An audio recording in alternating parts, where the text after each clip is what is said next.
So the next formula, next जो result है in the category is partial integration theorem. Partial, you will write the statement, integration theorem, right? If f is continuous and alpha is monotonic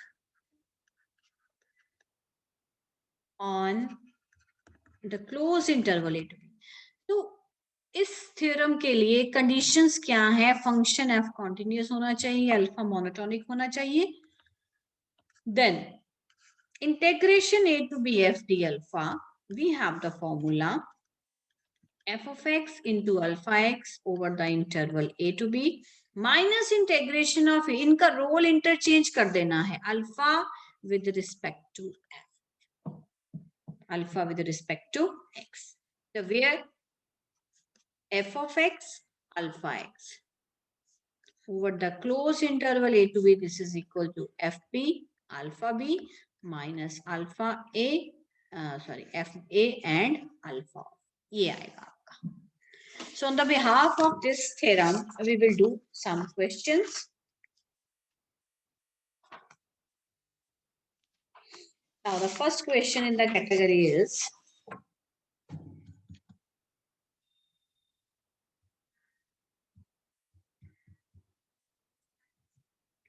evaluate integration 0 to 3x derivative, मतलब derivative with respect to a monotonically increasing function, and this function is this, right? सबसे पहले आपने इसको अलग अलग कर लेना है. This is x d of x minus integration 0 to 3x dx, इस तरह से. So let this be the first integral and this is the second integral, right? Now first we will evaluate. To evaluate I1, सबसे पहले हम I1 करेंगे. So compare it with integration 0 to 3 f of x into alpha x d of alpha x. So therefore f of x is equal to x and alpha of x is equal to integral part of x. ठीक है, ये जो होता है ये भी एक function होता है. This is a step function, integral part of x. But अब किस पे? For all x belongs to the interval 0 to 3.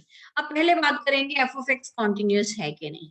Clearly बेटा, एक polynomial function is always continuous, right? F of x क्या है? Since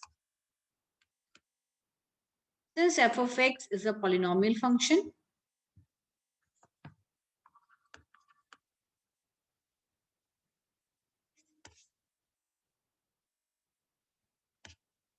therefore f of x is continuous on the interval 0 to 3. f of x is equal to x is continuous on the closed interval 0 to 3. ठीक है जी. अब अगर बेटा आप इसका graph बनाएंगे ना, कॉन्टिन्यूटी का बेटा डायरेक्ट जो है ना रिलेशन उसके ग्राफ से है. when there is no break in the graph of a function, then that function is continuous. अगर ग्राफ बनाते बनाते आपका हाथ उठ के कहीं और ना चला जाए. देखो ये सपोज करो मैंने ये ग्राफ बनाना शुरू किया, कोई भी ग्राफ है, ठीक है, लो मैं यहां रुक गई, रुक के मैं फिर चली, ये टूट गया ना, यहां से टूट गया. इसका मतलब इतने इंटरवल से ये टूट गया, इसका मतलब ये कॉन्टिन्यूस नहीं है ग्राफ. ठीक है, अब आप ग्राफ बना रहे हैं, चाहे आप ऐसे ऐसे करके बना रहे हैं, लेकिन आपका हाथ नहीं रुक रहा है, it will go on, that is a continuous function. So F of x अगर हम इसको प्लॉट करेंगे, if you will plot this function on the interval 0 to 3, so it's very easy to plot it. 0 से लेके 3 तक आप बीच में points, integral points 1 2 3 ले लो बेटा. 0 पे 0 वैल्यू, 1 पे 1 वैल्यू, 2 पे 2 वैल्यू, 3 पे 3. F of x is equal to x function है, ये बनेगा आपका. ठीक है,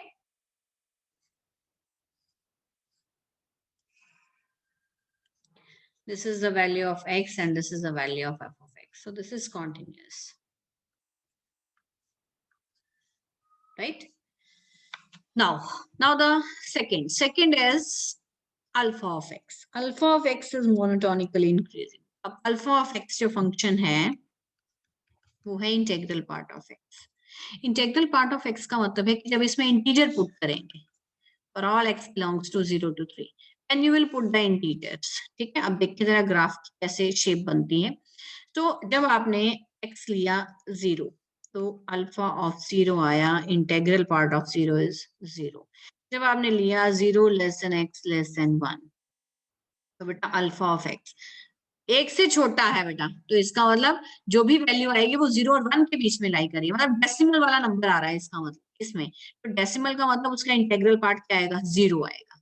तो आंसर कितना आएगा, 0। अब हमने लिया when x is equal to 1, तो अल्फा ऑफ 1 आपके पास एग्जैक्टली आ गया, the integral part of 1 is 1। क्योंकि बेटा जब आप 0.1, 0.2, 0.3 ये पुट कर रहे हैं, ठीक है, when you are taking this, तो उसमें से इंटीजर वाला हिस्सा कौन सा वो आना चाहिए, वो आएगा 0। तो 0 से 1, 0 और 1 के बीच में जितने नंबर्स हैं वो 0 से शुरू हो रहे हैं, फिर पॉइंट है, फिर उसके बाद डेसिमल वाला पार्ट है, तो इसका मतलब इंटीजर वाला पार्ट कौन सा बचा, उसमें 0। when 1 less than x less than 2। अब जितने भी नंबर्स आएंगे ना बेटा इसमें, तो उसमें आएंगे 1 पॉइंट समथिंग। 1 पॉइंट समथिंग का मतलब इंटेग्रल पार्ट हमेशा क्या रहेगा, 1। तो आप डायरेक्ट लिखेंगे यहाँ पे 1। when x is equal to 2, तो इंटेग्रल पार्ट आपके पास आएगा 2। ठीक है जी। उसके बाद when 2 less than x less than 3, तो alpha, so alpha is equal to alpha x, मतलब अब यहाँ पे आएगा 2 पॉइंट समथिंग। तो 2 पॉइंट समथिंग का मतलब आपके पास आंसर आना चाहिए 2। When x is equal to 3, 3 का मतलब 2 alpha of 3, this is equal to integral part of 3, that is. तो देखो आपका फंक्शन 0 से शुरू हुआ, 0, 1, 2, 3 वैल्यू बढ़ रही है, जैसे जैसे आपके डोमेन के नंबर्स की वैल्यू बढ़ रही है, तैसे तैसे रेंज की भी वैल्यू क्या है, वो बढ़ रही है। ठीक है, तो इसका मतलब ये मोनोटोनिकली इंक्रीजिंग है, therefore f is monotonically increasing. मैं इसकी फिगर बना के बताती हूँ आपको।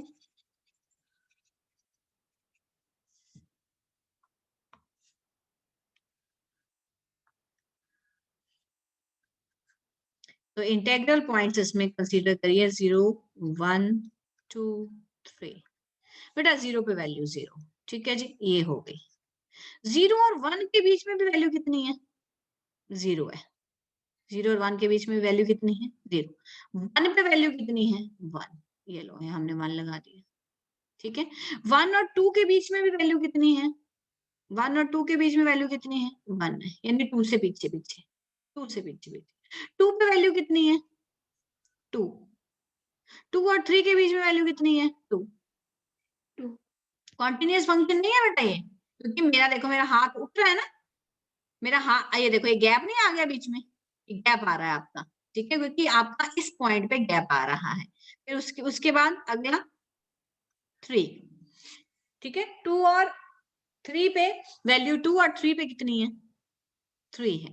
1 पे बेटा देखो आपको 1 मिली, 2 पे आपको 2 मिली। ये बेटा इसके साथ टच नहीं करेगा, ये it must not be touch with it, गलत हो जाएगा फिगर ना। तो बनाते बनाते थोड़ा सा इधर खिसक गया। एक्चुअली आपका क्या ना, ये जब बनाएंगे, ये देखो ये सीधी लाइन आनी चाहिए, ये इस तरह से। ठीक है, अब जब 3 पे वैल्यू 3 है बेटा, इसका मतलब सिर्फ 3 पे वैल्यू 3 है। ये देखो थोड़ा सा गैप छूट गया, एक गैप नजर आ रहा है आपको, ये देखो दिस वन। आपका ऐसे देखो, ये आपका स्टेप जरूर बन रहा है। स्टेप्स कैसे बनते हैं, ऐसे बनते हैं ना, ये स्टेप्स बन गए। लेकिन जब आपका स्टेप बन रहा है ना, ये यहाँ पे ये पॉइंट्स आपस में टच नहीं कर रहे हैं, नजर आ रहे हैं आपको, ये देखो ये और ये। ठीक है, इसका मतलब ये फंक्शन कॉन्टिन्यूअस नहीं है, पर ये मोनोटोनिकली इंक्रीजिंग है। ठीक है जी, सो देयरफॉर ये आपने फिगर बना ली, ये आपका x था and this is your alpha of, so alpha of x is, this is alpha is monotonically increasing. ये हमने प्रूव कर दिया। अब हम लगाएंगे therefore by partial integration theorem. Therefore by partial integration, meeting में खत्म हो जाएंगी, दोबारा ऑन कर लेना. Partial integration theorem. Integration 0 to 3x integral part of x. अब फॉर्मूला लगाएंगे बेटा हम. f of 3 alpha of 3 minus f of 0 alpha of 0. ठीक है, माइनस. अब हमने इसका रोल इंटरचेंज कर देना है. ये इंटेग्रल पार्ट पहले आ जाएगा और x बाद में आएगा. ठीक है, सो यू विल इवेल्युएट बेटा. 3 पे वैल्यू 3 है, अल्फा ऑफ 3 की वैल्यू अभी मैंने आपको बताई, integral part of 3 this is 0. वो भी मैंने सारी वैल्यूज आपको निकाल के बता दी. अब जब भी इंटेग्रल पार्ट का इंटेग्रल करना है इस तरह के फंक्शन का, तो आपने पहले इसको इंटेग्रल पार्ट के पॉइंट्स पे ब्रेक करना है. 0 to 1, 1 to 2, 2 to 3. Integral parts पे ब्रेक करने हैं. dx आप लिख लेना. ठीक है, so you will evaluate. This is 3 into 3, this is -0. अब 0 और 1 के बीच में इंटेग्रल पार्ट कितना रह जाएगा? 0. 1 और 2 के बीच में इंटेग्रल पार्ट 1. 2 और 3 के बीच में इंटेग्रल पार्ट 2. बस ये आपने निकाल लिए. अब आप इसको integral, you know how to evaluate, and after you will get this is 9, this is 0, this is x, और उसमें से जब आप इसको इवैल्यूएट करेंगे, दिस इज 1 to 2, ये आपका बचेगा 2 minus 1. ठीक है, प्लस, और यहाँ से आपका बचेगा 2x, और यहाँ से ये बन जाएगा 6 minus 4, and ultimately you will get 6. This is the value of the integral. That's all.